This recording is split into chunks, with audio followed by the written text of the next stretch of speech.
Hello, hello. I am a speed diver, and I'm going to be making a tier list on every single Pikmin area. I'm going to be considering every area, including the caves, in them. That's how I'll be ranking them. And it's not really. It's going to be a little bit objective, but a lot of it is going to be just opinionated. So if you disagree, first of all, you're wrong, but don't get offended. And I'm also not going to be considering day one.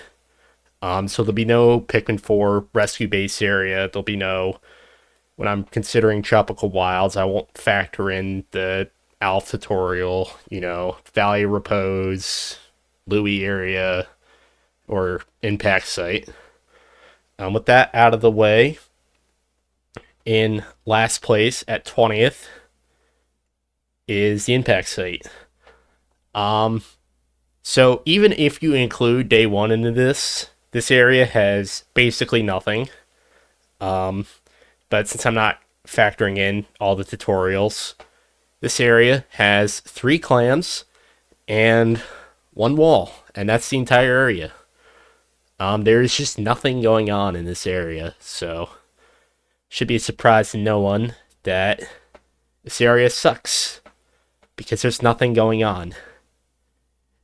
And since you know I'm by ranking by that, you should know that in 19th place is the final trial, which has a little bit more with two bridges, one wall, second wall, and the Emperor. But beyond that, there's just nothing going on in this area. And the other thing I want to talk about is the fake difficulty of the Emperor. So normally in boss fights, you have to avoid killing your Pikmin because you're going to need them for either later in the day or later in the game. However, since this is the very final thing you do in the game, there is no incentive to preserving your Pikmin because you could go in with 200 Pikmin, kill 100 of them, and it's like, oh wow, I have no Pikmin now. This sucks. I have to go and regrow some. No, the game's just over, and that's it. That's literally it. And beyond that, I don't think the boss is really interesting at all. It's just a very, very high HP Bulborb, if you think about it. So it just goes on and on. It's just not very fun. Um, but yeah, that's basically why it sucks. And coming in at 18th place is a slightly better version of the final trial, being Formidable Oak. Basically, everything I said about the final trial can be said about Formidable Oak.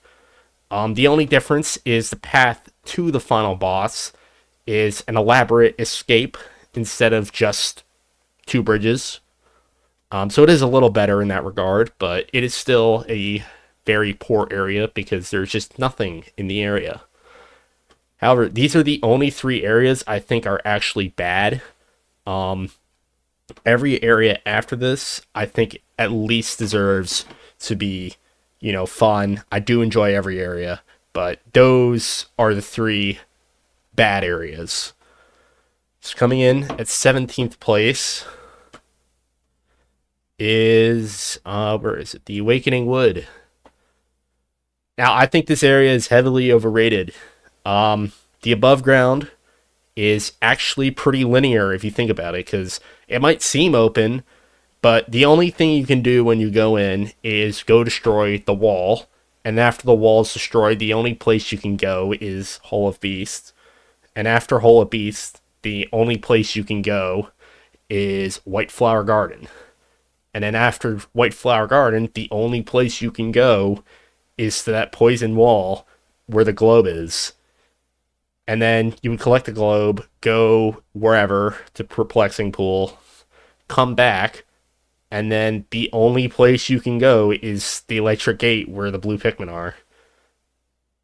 And then only then, that's when the area kind of opens up and you're able to do that. But at that point, the only thing left is the two caves, pretty much. So it might appear very open, but it's really not if you think about it, because it just forces you to go in a specific order. And beyond that, the caves are definitely subpar. Hole of Beast is basically a tutorial cave. And so is White Flower Garden. Um, I guess the two caves have a boss fight, but they really have nothing going on in any of the floors. They got just a farm, they got red Pikmin fire tutorial. They got a first floor with just a bunch of shear grubs, white Pikmin digging tutorial, white Pikmin poison tutorial. There's just nothing in the first two caves. And then in Bulblax's Kingdom, the concept is kind of cool, but if you look past the concept, the first floor you just kill a Bulborb. The second floor, you just there's just a bunch of fire. The third floor is just a bunch of blowhogs. It's really only the fourth floor and onwards that's like actually kind of interesting. And in Staggered Hole, it is a lot more interesting. It is kind of fun, but it's not enough to save the entire area. It's just very linear. Even the caves are pretty linear. It's just not that fun of an area. And coming in at 15th place is Twilight River. Now, compared to the other Pikmin 3 areas, besides Formidable Oak, Twilight River is really uninteresting with the way it's structured.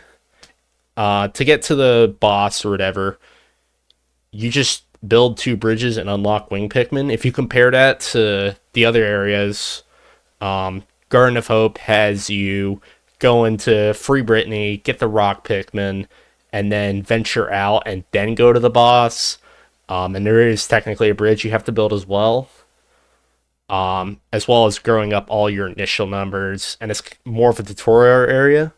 Distant Spring has you 2 split up, building a bridge, and then going to the boss after that. And Tropical Wilds, again, you just build a bridge and then you can throw over to the boss. So by this point, the build a bridge has really been overdone. So all they have you do is just build 2 bridges.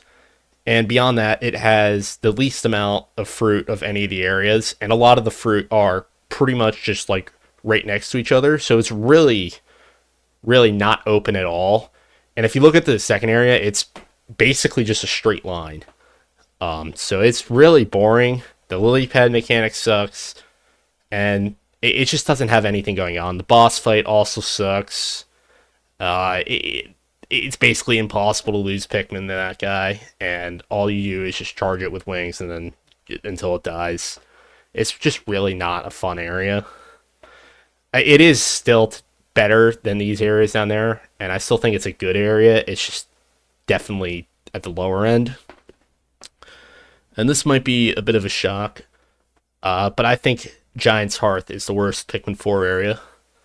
I am really, really not a fan of the Firestarter mechanic, because you basically just throw a red Pikmin at the fire. It's really clunky with the auto lock on and the fact that you can only have one.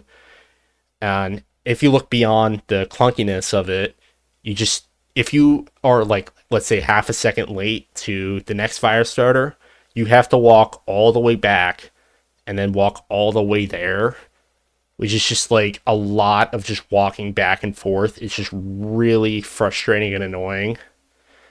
It's also the only area in the game where I actually genuinely have no clue where I am. It might be a skill issue, but I just don't understand where anything is on the area. I'm really not a fan of this area. The one redeeming quality of this area is its caves are pretty cool. The Dream Home, I think that one is like definitely like top 2 in the game. Ultimate Testing Range is not bad, and the other one's kind of bad, but at least it's got the 2 good ones. But yeah, I'm just not a fan of this area. Coming in at 13th place, definitely a step above these areas, but I do think Hero's Hideaway is the next worst area in Pikmin 4. The house system is really cool, but once you kind of get past the house, it really doesn't have that much in the area. It's a huge house, but it's actually really small. It only has 2 bases. Well, it has 3, but the first base you never go back to. They could have easily just put like another base, like, up on one of the ledges, but they decided not to. I guess the one ledge, but there's just no point of ever going back to that. So it's really only just the 2 bases. And there's just a lot of just wasted area where you're just moving from point A to point B. There's not a whole lot going on in the area. Uh, it's also got moss. Moss is not a great mechanic in my opinion because all she does is just annoy you. She doesn't kill anybody, and fighting moss is just running at her with all your Pikmin until she dies. It's very uninteresting, and she respawns, so you always have to deal with her. It's just not fun to deal with moss. Um, the caves, it's actually got pretty decent caves with Plundering Palace and Doppelganger's Den. The fire one is kind of okay, but what I really don't like about this cave is that you need to buy the fire suit in order to use that. So if you go first time playing, I tried to go to that cave and found out I couldn't because I didn't need to. I had to end the day go buy the suit, which I would have never bought because of how useless the fire suit is be outside of that cave. And then finally I could go to that cave. It's just really not a good idea to just force you to buy something. And the vault is also kind of annoying. Just having to go and find the cards or guessing it. And also, I want to talk about something else. The mission mode levels. If you don't like playing the mission mode levels, which I'm okay with the missions, but I'm not okay with the Dandori battles where you just fight the guy for like 5 minutes. It's just not. It's just an auto scroller. It's impossible to lose. You just go around and collect stuff. It's so boring. You can skip every single one of the missions in the game except for the one behind the vault. That's the only one you're required to play. So that definitely drags this area down a lot because having a 7-minute auto scroller is just not fun. So basically, this area is just way too big, but not actually having a lot of content, and it has auto scrollers and it has annoying mechanics.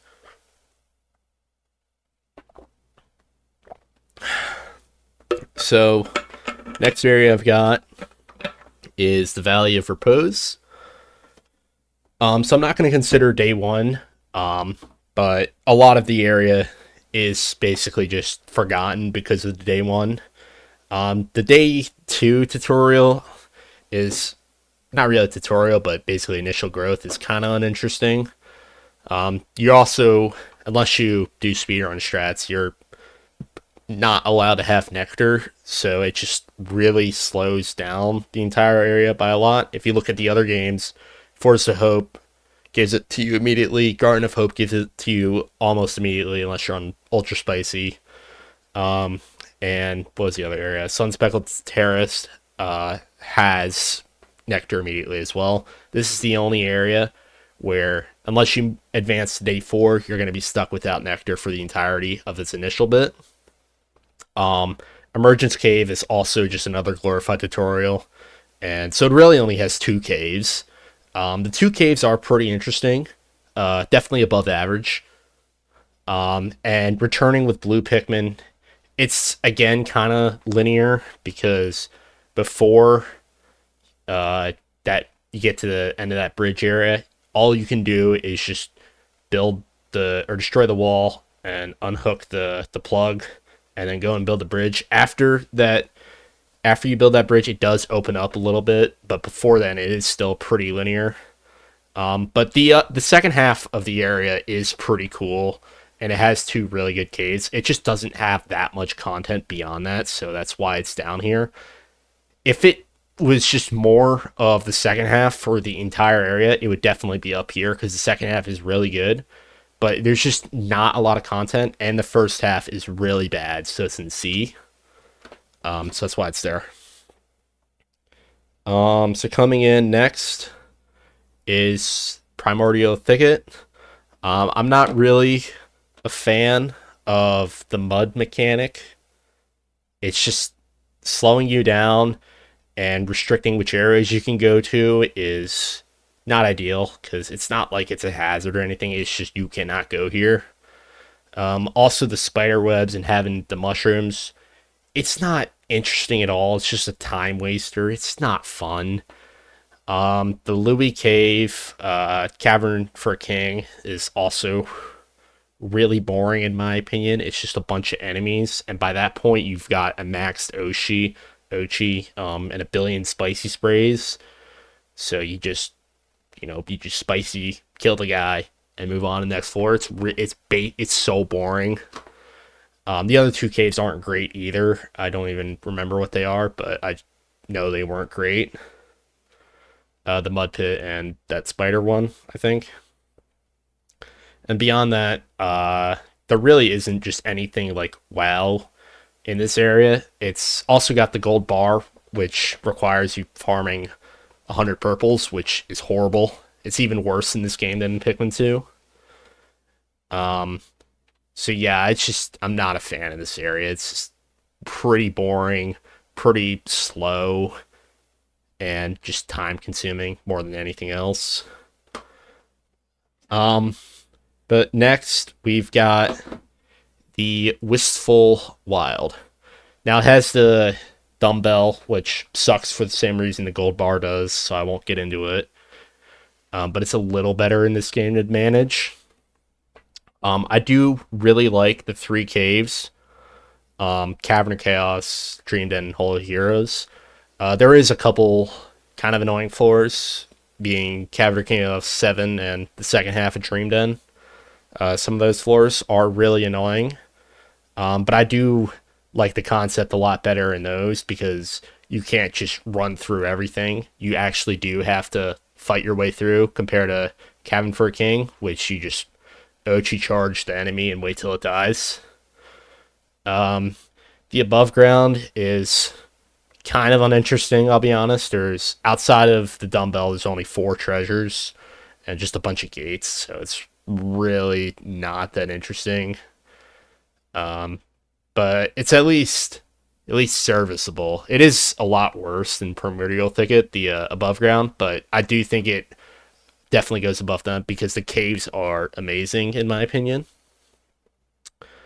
Um, but yeah, it's up here because it's got good caves and okay above ground. But next I've got the Distant Spring. I do think that the Pikmin 1 areas are probably the best overall in the series. Um, this is definitely the worst of the three main ones, though. I do think that the Wollywogs are kind of annoying. The triple bulb orb in that one area is just kind of stupid. The blowhogs are pretty obnoxious. The snitch bugs also suck, but the enemy spam does kind of make it fun a little bit, even if it is incredibly annoying. And if you look at the area past the enemy spam, it is one of the bigger areas with a lot of do. Um, it does have a heavy reliance on blue Pikmin, but you can definitely play the area with non-blue Pikmin. It has the puzzle with the candy pops, which is kind of interesting. It has ACB, the Armored Cannonball again. I think that area is kind of fun, but overall, it's got a lot of fun areas and fun stuff to do. It's just, I think the enemy spam does drag it down a little bit. And right next to it, I've got the Forest of Hope, which has a little bit less things to do with only 8 parts compared to 10, but it has a lot less enemy spam. So I do think that the growth up until the yellow onion is pretty uninteresting, but after that, it really starts to open up a little bit. You can go to the snag rate, you can go to the back half, you can get the I forgot the name, but you can get the one on the ledge with the bulwark garden in it. There's just a lot of options you have after you unlock the yellow Pikmin. Um, or you're free to do what you want. It's just a little too small for me, in my opinion. It has a staggered area, which is kind of cool, and it makes it a lot larger. But outside of that staggered area, it is a really condensed with everything pretty much right next to each other.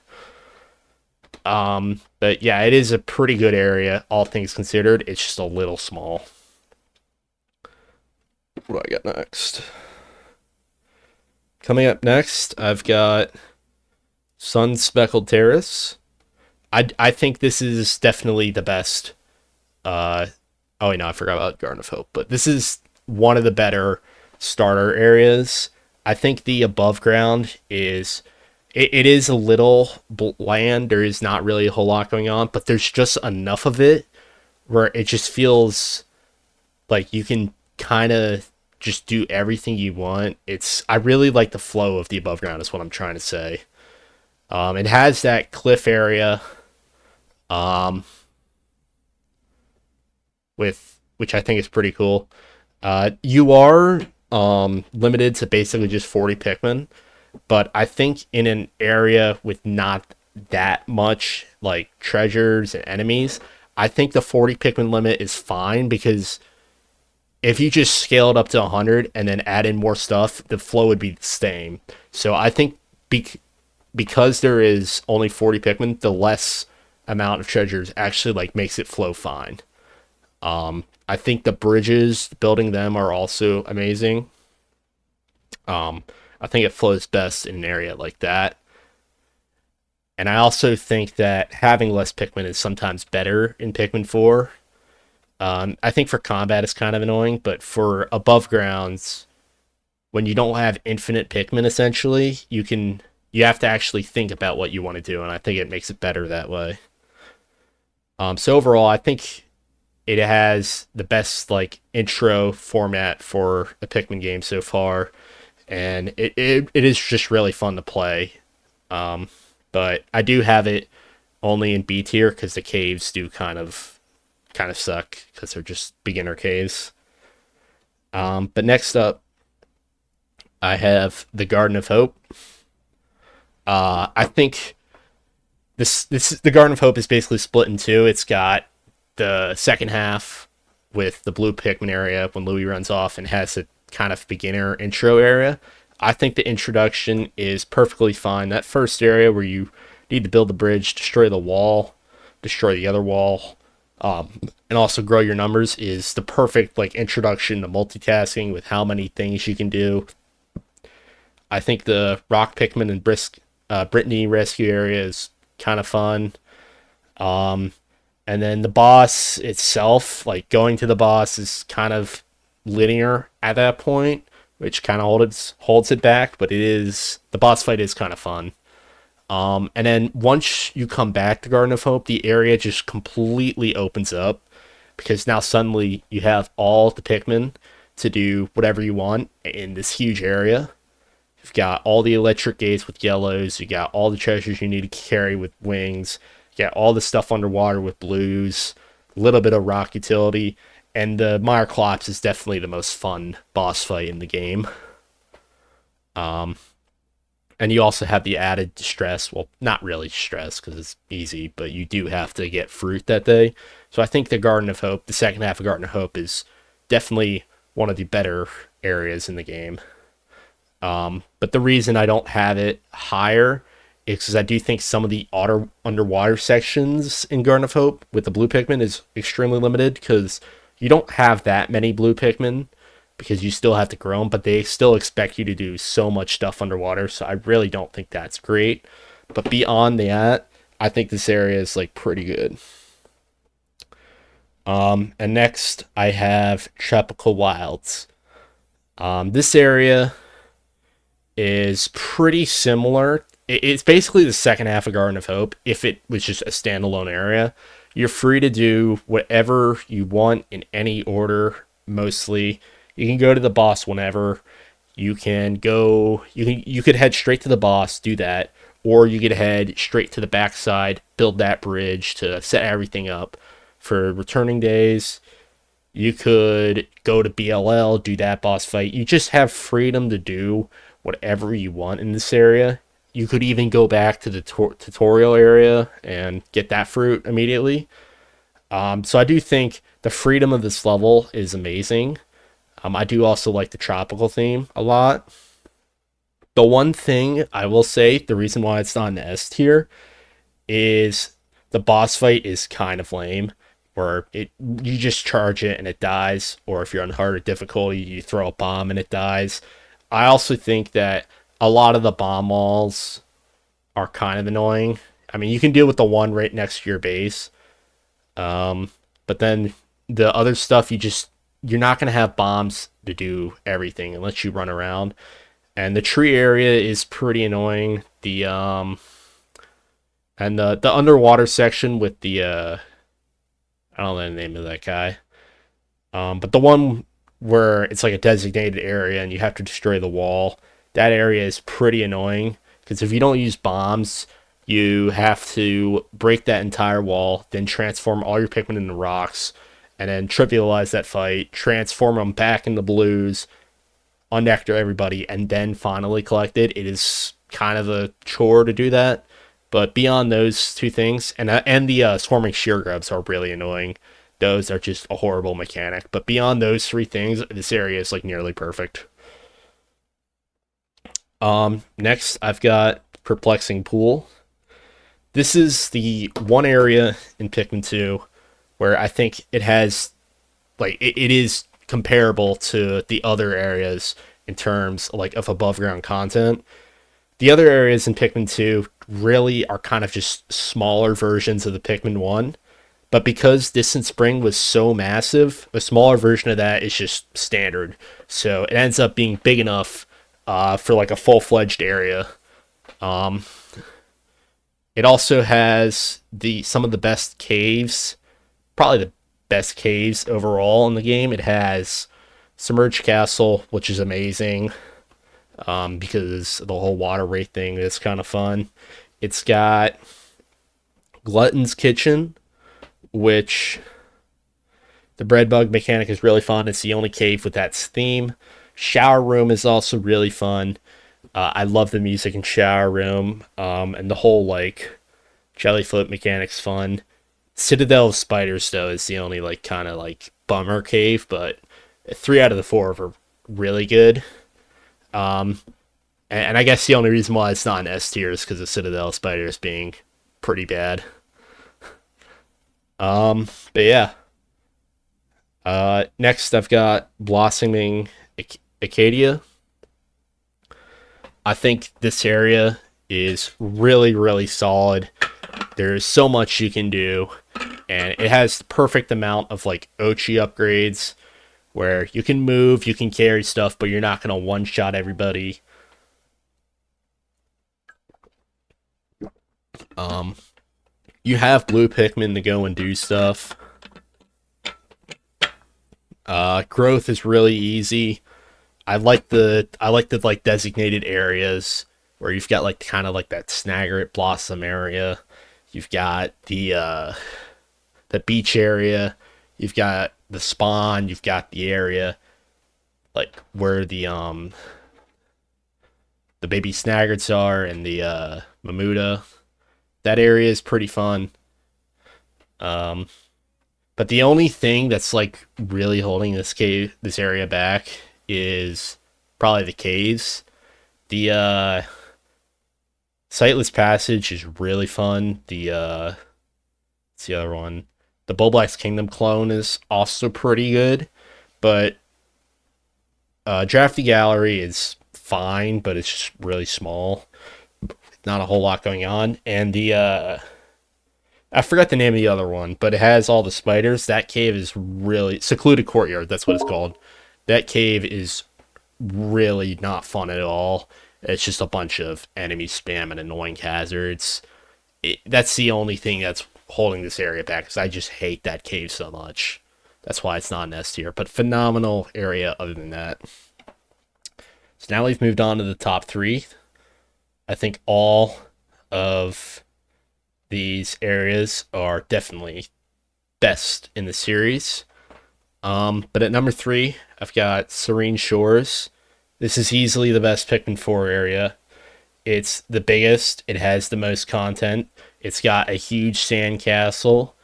It's got lots of underwater sections. It has some of the better caves. It has the submerged castle clone. It has the shower room clone, kind of, with C4 Resort. The icy one is kind of lame, but and then it's got the discotheque, which is also amazing. It introduces wing Pikmin, which is great. It introduces purple Pikmin, which is great. It introduces white Pikmin, which are kind of useless in this game, but it does introduce them. The flow of the area is amazing. It's huge, and there's lots of stuff to collect. You have about 70, 80 Pikmin, which I think is perfect for Pikmin 4, in my opinion, because it's enough where you have to think about what you want to do, but it's enough to also have the freedom to do whatever you want. So I think that's managed perfectly.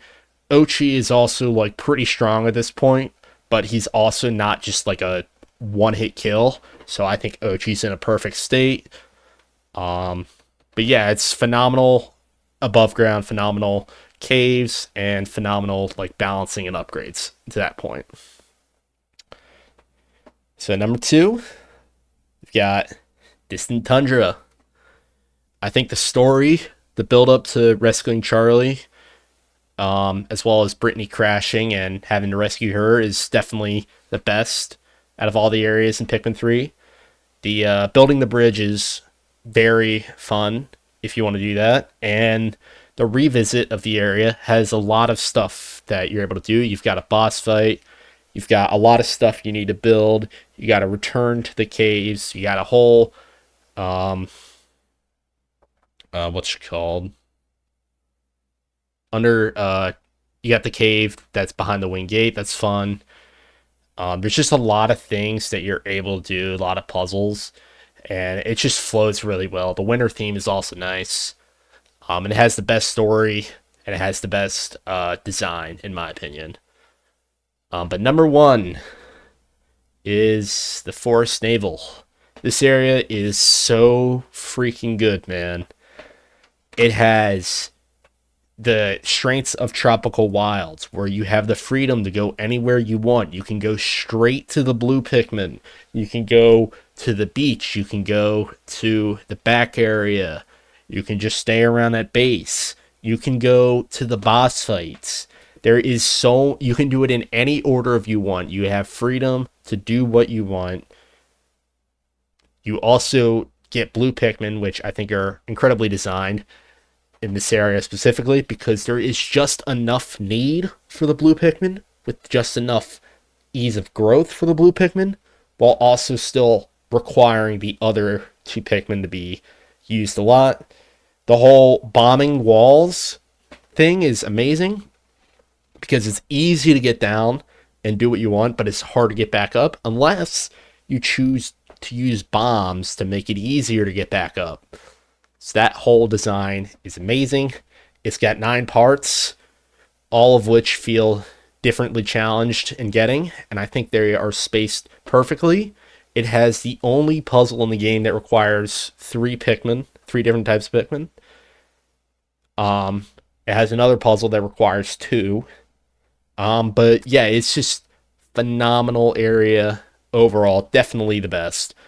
But yeah, that's the tier list. Let me know if you guys disagree. Be interesting to hear some of your thoughts, but that's basically it. Please don't get offended and have a great day.